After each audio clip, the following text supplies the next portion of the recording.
Hi, one of the most valuable bits of kit you can have in the lab, especially if you're involved in anything to do with mains power supplies, either built into your actual product you're designing or testing or whatever, or like external plug packs and things like that, is an AC power source. Or in this particular case, this one's a variable frequency converter, but their more generic name is an AC power source. And what they do is obvious. This particular one, here we go. We can set the mains frequency here, 50 hertz. We can, go up to 60 hertz for, 60 hertz for you Yanks.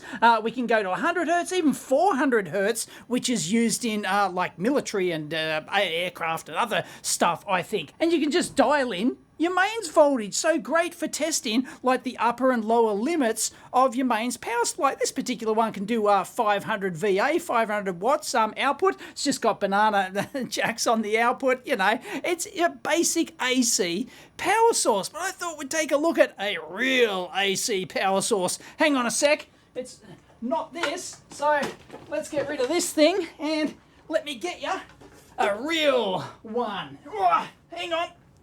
She's a bit heavy. Oh, clunk. There you go.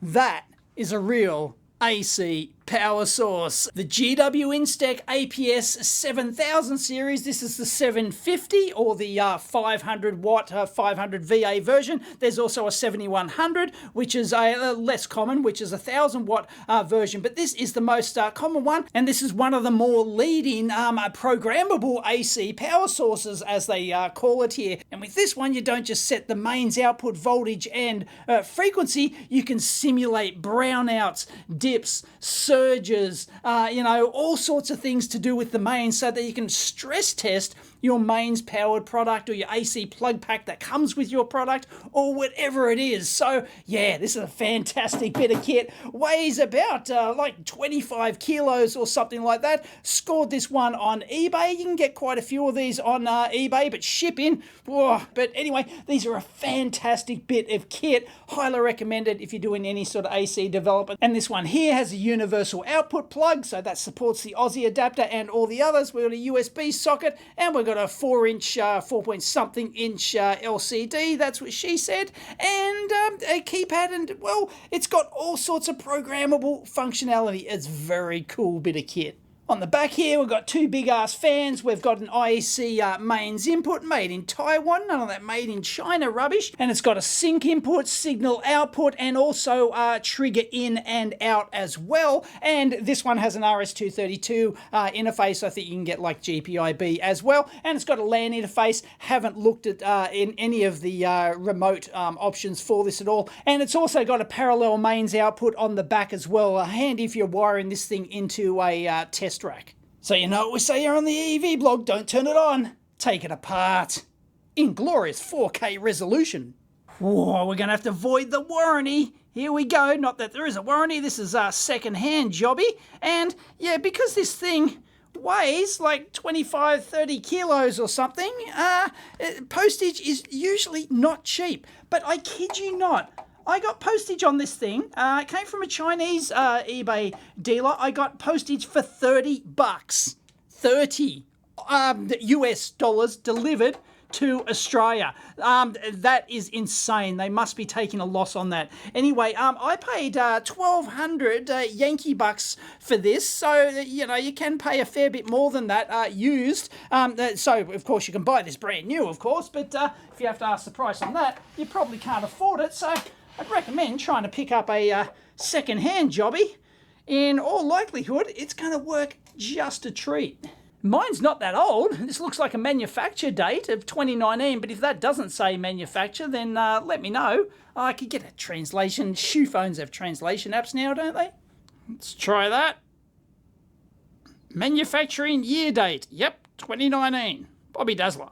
All right, let's slide it off. This is going to have one big-ass toroidal in it, so prepare yourself. Oh, no, two? Oh, twin jobbies. Look at that. Oh, man. Oh, this one happens to be a bit dusty on the inside. So I think I'm going to have to take this out into the stairwell and give it a good blow job. Yeah, it's not too bad though. Now this is actually more interesting than I thought. I thought we'd just have one big toroidal in here, but we've got two here. Now this is actually the AC mains input transformer. I'll show you a block diagram in a second, and this is the main switch-in transformer over here. Obviously we've got our gigantic switch-in block here, and with our massive heat sinks, and then we've got our DC bank, because how these AC inverters work, I'll show you in a minute, is that they convert the incoming AC into DC, and then once you've got DC, you can switch the primary of the switching transformer here, and get your AC out the other side. Easy peasy. Dave CAD time, please excuse the crudity of the model, didn't have time to build it to scale or to paint it. As I said, we've got the AC input here, and normally you would feed that straight into a bridge rectifier and then generate your DC on the other side of the bridge rectifier. But in this particular case, we've got that big ass transformer that we saw, and that's actually got multiple taps on it here. And it's center tapped as well. So this is actually designed to compensate for different variations in mains input voltage. So if your mains input voltage is too high, it switches down a bit. If it's low, it'll switch up a bit. This just improves the overall efficiency of this thing, and like how much power you have to dissipate. So they've gone to a lot of effort there to actually switch these. I'll show you up here. So you can see down in here, these are the switch-in relays here, and you can see that it's got 100 volts, 115 volts, and 130 volt tap,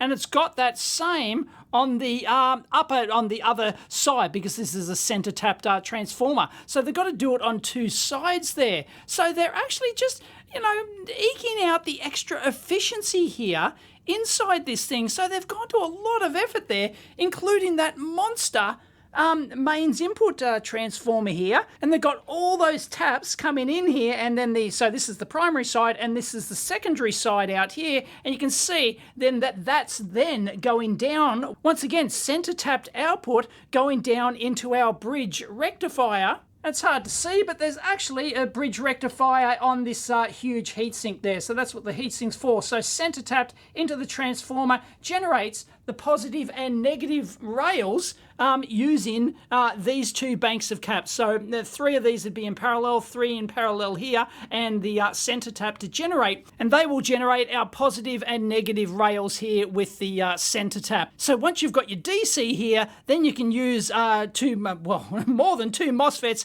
These are actually 8 MOSFETs in parallel either side here, and then it will switch. Now they could have used a center tapped primary transformer here. Not entirely sure why they didn't. They just decided this was more better. So we've just got the single primary winding here, and then they can just generate the current through that, either positive or negative, switch it through to the positive rail or to the negative rail there with the switching elements. And you can see they've got 8 of them there, and they're Toshiba 2SC5198. So I'll put up the data sheet here, and yeah, of course, they're genuine Toshiba jobbies. And you can see that there's no insulating washers on these, so you know that when you see that they're all in parallel, because they're electrically connected to the same heatsink. And you can see how that's exactly the same on the other side there. So there's 8 switching transistors in parallel for the positive and negative supplies from these caps. And yes, you won't find any one-hung lows in here. These are genuine Nichicons. Thank you very much. 105 degrees C, top of the range stuff here.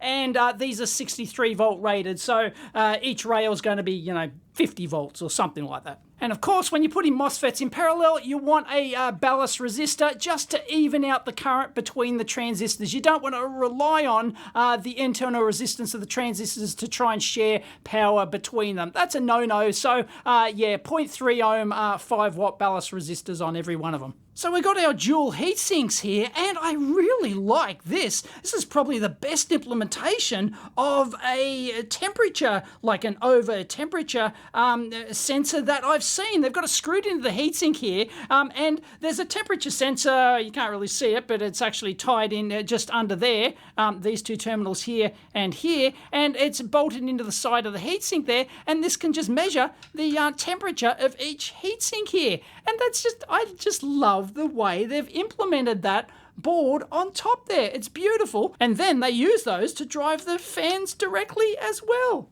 It's just a beautiful implementation. I don't know why they've got this extra board up the top here. That's not doing anything. Like, I don't know, stop vibrational mode between the heat sinks, maybe? So this board down in here is basically our mains input board. 240 volts comes in here, but this is just to power all of the low power electronics stuff. And as I said, to do that relay transformer primary tap switch in there. But yeah, nothing much doing there. Now, sorry, but I don't plan on taking this thing completely apart, so you're going to have to forgive me, because, you know, it's quite the effort. And we've got our RS232 option board here. That'll be GPIB as well. And then that's coming over onto this main processor board here. There you go. We've got an Analog Devices DSP. We've got an Altera Cyclone 3 FPGA. We've got some memory there. I'm not sure what that one's doing exactly. I have to look up the part number on that. SSD something or other. But anyway, that's doing all of our main processing. It's also controlling the switch in here. This ribbon cable, as you can see, goes up over here into our main switching transistors over here. So that's all being controlled from down here, and you want intelligent control for that, and it's all DSP. And that board underneath there, sorry I can't show you, but that is going to be, I'm going to call it like the output board or the injection board. So if I go back to the DaveCAD here, you can see that is that board there. So the switching transformer only has a single winding on the primary, but it's got multiple windings on the secondary. One will be the main AC output, so this is how a basic AC to DC inverter works. You know, it doesn't matter what you buy a cheap $10 one off eBay, or whether or not you get a $10,000 one. You've got DC here, you just switch a primary of the switching transformer and the output, and you get your nice sine wave out. And that would be how that other model that I showed you at the start of the video works. It doesn't modify the output at all, it just has the AC on the output, and that's it. But this one, as I mentioned, has the ability to like inject signals, so you can simulate brownouts and you know, lightning strikes, and not high voltage lightning strikes. Got another bit of kit for that. I've done a video on that. I'll link it in. But yeah, you can do like switching glitches in the supply, dropouts and brownouts and all sorts of things. And it's got a couple of extra windings. I'm not going to go into any detail about how that works. I can't even see the board really. But yeah, that's going to take your main AC output, and it's going to, you know, I've called it the injection board.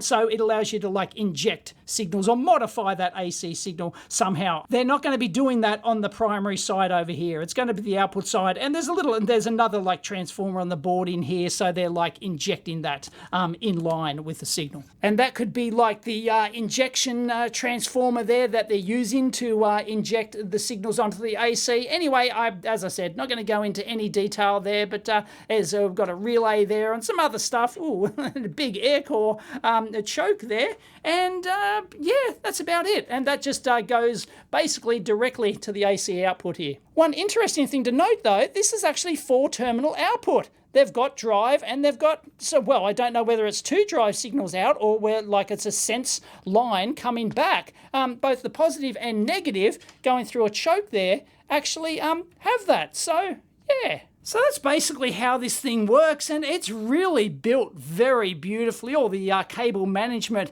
and everything else, it's very over-engineered. You're not going to find any low brand parts in here at all. Everything is going to be top of the range and designed for, you know, robustness and longevity and everything. And there's lots of, like on the bottom of the caps, they've got those glued down for vibration. Some of the other parts on here, of course, they're all glued down as well. So see some more glue down there on those power resistors. And yeah, they've really designed this very, very well. So you're getting your money's worth out of this thing. But this is not a cheap bit of kit, even secondhand on eBay. So you get what you get, and you don't get upset. Those transformers manufactured by Webb Electric Co. See the date, 26 week 2019. So this is only a 6-year-old bit of kit. So I'm going to get a lot of life out of this bad boy. It was worth every cent. Oh, and I totally missed the thermal cutoff here. You can see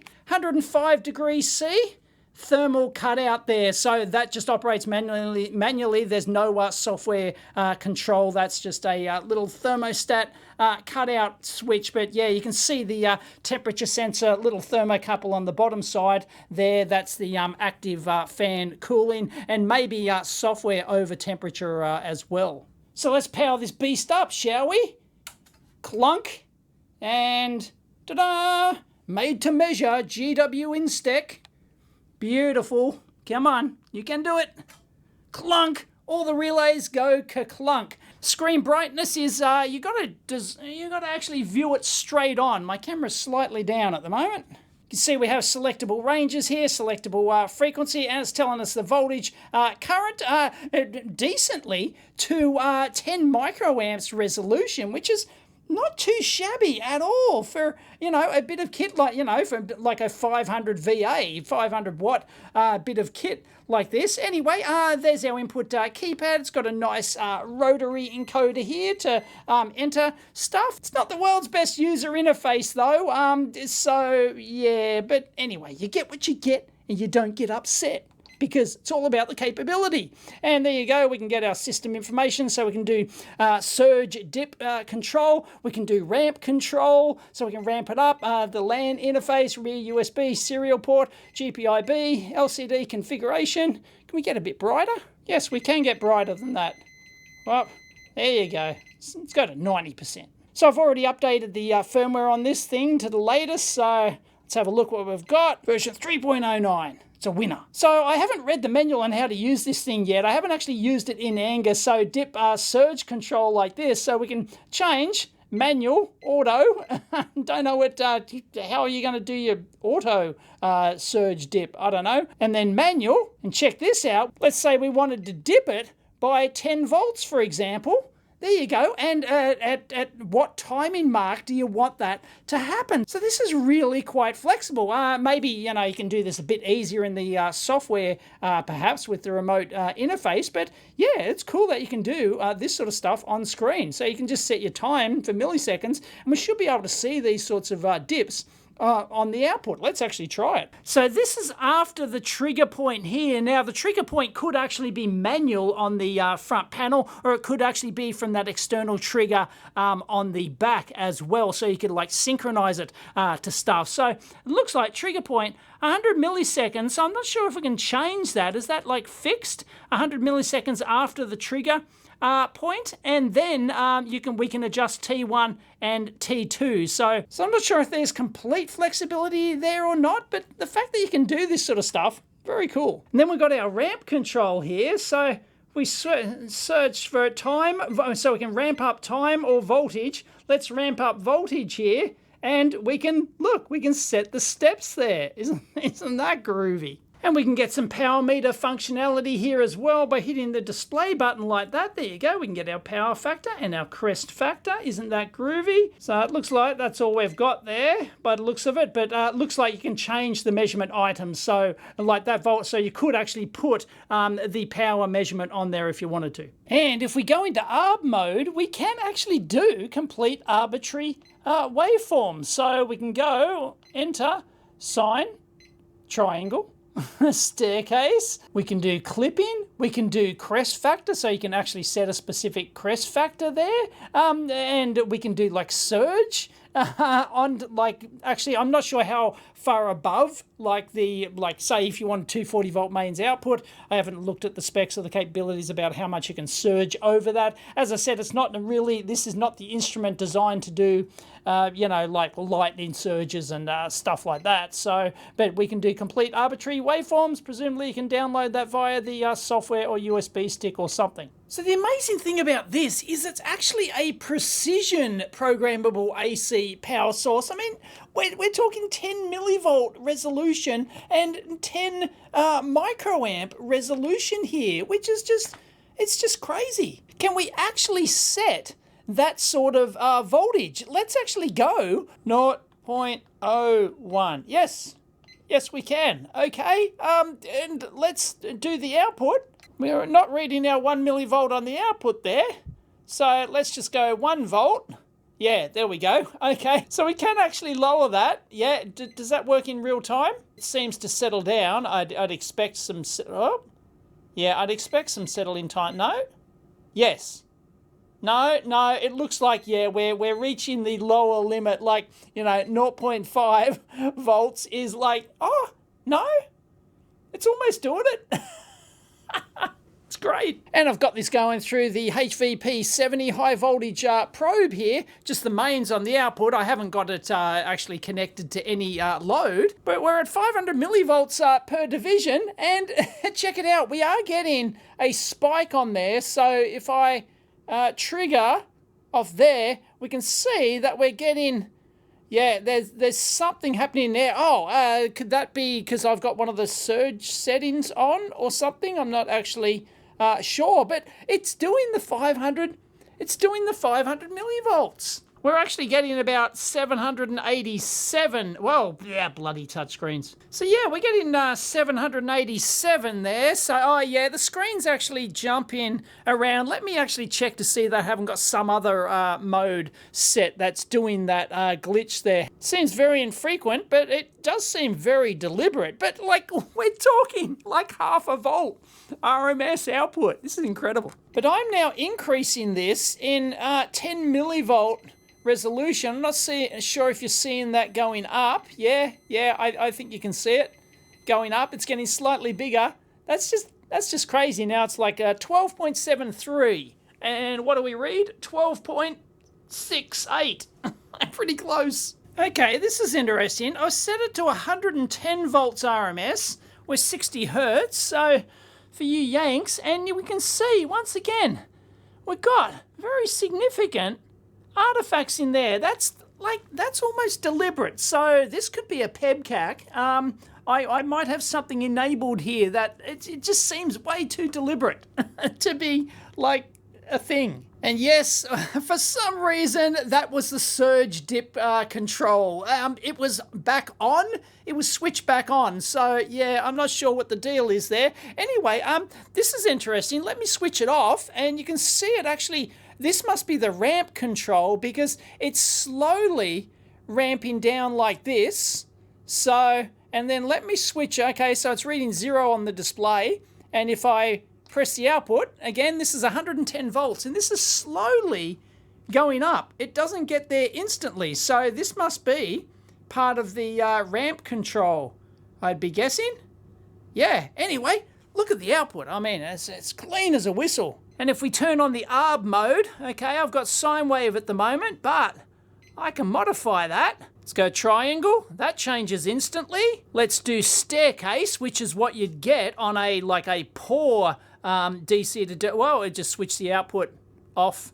Oh, it's defaulted back to 0 volts. Haha, there you go, trap for young players. 110 volts RMS, there we go. And there's our step, which is what you would get if you had like a very poor quality DC to AC inverter. So you can simulate a poor quality DC to AC inverter to test your mains product under test, what it's going to do with these poor quality inverters, the non-pure sine wave inverters. So yeah, that's terrific. Now, the interesting thing about this is that it's obviously not doing that here. It's doing this on the primary side drive over here to get these kind of waveforms. So what I thought, because it's capable of practically any arbitrary waveform, so it's basically doing that from the primary side, and this side over here is probably just like an active filter kind of thing, although I still think it might be doing some of that injection stuff perhaps. But anyway, don't know about the exact topology, but yeah, it's doing some primary side stuff. And we've got our crest factor of 2 there, very nice. So you can simulate all these different waveforms and include little, surges and dips and things. This is great. So if I go into the trigger mode here, unfortunately it doesn't like it. I would have nice to have seen like a trigger button on here, but it doesn't look like it. So you can set the input pin to do different things.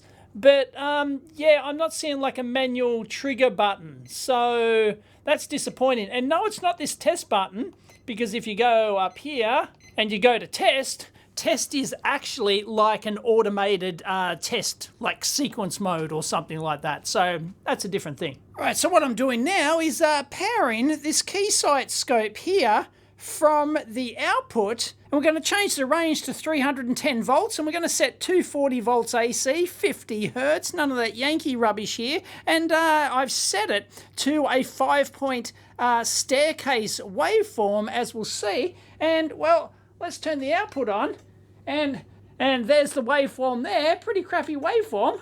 Let's see. Oh, there we go, we turned it on, we got some extra ring in there on the waveform, you can see that, but this is all about the probing as well, so we won't get into those sorts of details. But yeah, the Keysight's handling that crappy 5-step arbitrary waveform just fine. But this is sort of, you could go to town testing your mains powered product like this. As I said, it doesn't have to be a mains power supply built in. It can be like an external plug pack that you actually want to ship with your product or whatever. She's still booting. I forgot how long this thing took to boot. There we go. Okay, obviously passed its self-test, and, it seems to be working. And we can see that's drawing 29.4 watts, so it's a really good power meter, actually. So it's pretty decent. So if you just want it for that capability alone, geez, you get a twofer. So we can adjust our number of steps here. I can go to 4 steps. Whoop, it's switched off. That's a bummer. It doesn't do it live. That's disappointing, but I mean, given that you're simulating a specific product, then gonna have to wait for it to boot again. And it reset the voltage too, which is really annoying. Reset it back to 0. So I would have liked to have switched that live, but you get what you get and you don't get upset. Okay, so we now have a really horrible 2-step waveform here, and let's see if this sucker boots up. So this could simulate like getting like a really dodgy, yeah, it's booting. It could simulate getting like a really dodgy output from one of those, one of those $50, camping DC to AC inverters or something that give you practically a square wave output, or in this case a 2-step output. But yeah, it looks like the power supply is it's gonna do that just fine, and we're at 27 watts here. But yeah, it seems to be handling that just fine and dandy. And of course, given that this is a universal input, so yeah, it looks like we can adjust the voltage live here, and it will actually reflect on the output, and we can adjust the frequency, and it will immediately affect the output. But if you go try and change any of the waveforms and everything, it'll switch the output off and reset your voltage and stuff like that. So you've got to set up your waveform first, unfortunately, and then you can't just live switch waveforms that I can see anyway. But then again, haven't even read the manual yet. And I plugged it into the LAN, set up DHCP. It looks like I had to maybe repower it to get the DHCP to then turn on, but I type in the IP address and bingo, it just generates a web page for us. So I guess we're on the welcome page here. Haven't looked at this. Network configuration. There's our network, and then we can do analog control. This is just like a help thing. Figure of dimensions. This is not what I want out of operating area. Okay, it's just the manual. Are you kidding me? Okay, well, these are our power envelopes. Okay, really, really groovy. Great to know. But I was hoping for like, measurement. There we go. Ta-da! We have live, and I am powering the Keysight scope over there. And look at that, we're getting 4 decimal places out of that. That's right. So we're getting the full ADC resolution. It rounds it on the screen, but we get full ADC resolution here, and we can change our range and everything. Yeah, it looks like we can set most stuff. We can go into sequence mode, can we? Nope. Simulate? No. Surely I can go 240 volts, right? And I'm pressing enter. Set.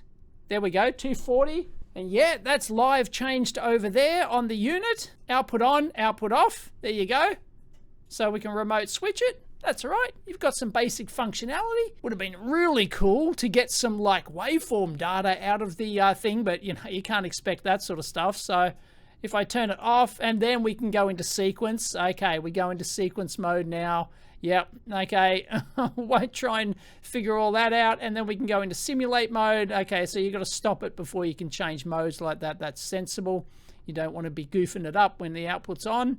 I assume there's some software with it. By the way, there is an E series of this, and you might think the E is like extra special, extra better, a newer version. It's not. The E version, the 7050E, is actually a stripped down version. So if you're looking to buy these secondhand, just be aware that the E version has, you can have a look at the data sheet for yourself. I'll link it in down below. Yeah, it does have less features. It's the same, but basically a stripped down lower price unit with less features. And just to have a quick look at this, they actually do have quite substantial stuff for this. So we can download the data sheet, but so we can get all the optional accessories, GPIB, output frequency capability. So we can go up to 1 kilohertz. The standard unit goes up to 500 hertz, I believe. And so we've got the user manual, assembly manual, 2D, 3D drawings. This is pretty cool. We've got this white paper. We'll have a look at that in a sec. I don't know what that is. We've got a LabVIEW drive. I've got the firmware. I've downloaded that and upgraded it via the USB stick on the front panel. USB driver, and sure enough, we have some PC software. It has to install NIVisa. Okay, so let's download the software and we'll have a play around with that. So they've actually got this white paper here on AC/DC dual purpose power supply application. And yeah, they do actually have like a 3 kilowatt version or something. It looks like you can get like beefier versions of this if you really want. I don't think I've ever seen those on eBay though, but they might be there. The bounden duty of testing instruments, exploring the unknown with the known. Why can't functional tests be done directly by utility power? That's because the grid is pretty fixed. Yeah, you can use an auto transformer like a Variac kind of thing for just, cheap and cheerful mains voltage adjustment, but you can't adjust frequency with that, and you can't do brownouts and dips and surges and ramps and, different waveforms and all sorts of things. So anyway, you can do like transient rings like this with the arbitrary function. I won't go into details in this video, because you've got to sort of it takes a while to set that sort of thing up. And yeah, but you can simulate all sorts of issues. And then the inrush current stuff, you can test like when you're if you suddenly ramp up, like right at the top of the cycle there, that can often be an issue. And it can capture the inrush current here, like 34 amps and stuff like that. I'm not going to test that in this video, but they compare it with like a current probe, and they're showing, yep, it's accurate. Look, the inrush current function works, so that's pretty groovy. And you could probably simulate like switch over times if you're designing an inverter, or you're designing a product to work with like inverters and, like solar inverters, for example. Often if they're not continuous output AC, they'll have like that switch over time. I've done videos on that where, yeah, the waveform just stops and it switches over. And sometimes if it doesn't zero cross switch at the 0 point, you can get like those high inrush peaks as we see there. So that can be troublesome. So you can simulate all this stuff. So, and then you can do sequences and like, yeah, okay, it's getting complicated, but doing this sort of stuff from the front panel looks a bit how you doing. You gotta have the software, I think. We can do harmonic measurements. It's getting pretty impressive. Here we go. These are the ASR series. There you go. And they've got even bigger ones. The ASD, 9 kilowatts. Oh, man. Anyway, manual's here. Haven't even read it yet. And yeah, I'm sure there's a lot more that I can do from the front panel. Haven't even controlled the remote output and stuff like that. So, looks pretty comprehensive. 193 pages. Yeah, no wuckers. And we have our software. Release, setup. I'll install this and get back to you. Application setup wizard. Yeah, whatever, everyone. Installer is ready. Let's go. Successfully installed. That was quick. Wow, that was crazy quick. That installed in seconds. I must have had all the stuff installed. Anyway, power supply and power test products, control software. I can't full screen that. Why can't I full screen that?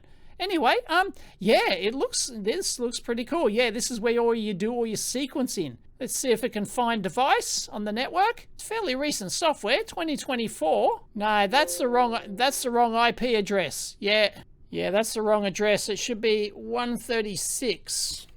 Aha, there we go. Got it. We're in like Flynn, and we are connected. So this is, it's sent the command, and we got that response back. We are connected, and it has now enabled these sorts of things. Anyway, yep, I just switched the output off, and it looks like, yeah, so we can do all this. So, oh, data logging. We can do data logging. Record. No, I can't go back to, oh, yes, I can. So I can turn it on. Can I turn it on? Hello? It's a bit slow. So I've got my recording on. Yeah, okay, it's as slow as a wet week, but it's doing it. There it is. Looks like, is that 1 second intervals there? Nah, it's less than 1 second, but it's doing it. It's logging stuff for us. So, okay, it's got a basic logger there, but nothing to write home to your mum about. Anyway, I'm sure you can do a whole bunch of cool stuff with like sequence kind of stuff with the software, but I won't play around with that in this video. But suffice it to say, it works and it's a cool bit of kit. So there you go. I think this is going to be a valuable addition to the lab here. The GW Instek APS-7050 programmable AC, precision programmable AC power source. Quite a remarkable bit of kit. And actually, I was surprised. It's only 2,500 Yankee bucks brand new. I paid 1,200 second hand on this, so I got it like half price. So I think it's a bargain. And yeah, it's going to be very useful for like testing mains power stuff. Because my old one, it was pretty clunky. Yeah, I could change voltage and frequency, but that was about it. This thing can do a whole ton of stuff. So very handy. Anyway, if you like that video, please give it a big thumbs up. And as always, discuss down below, either in the YouTube comments or over on the EEVblog forum link for every video. And check out the EEVblog.store because that's what keeps me going. Catch you next time.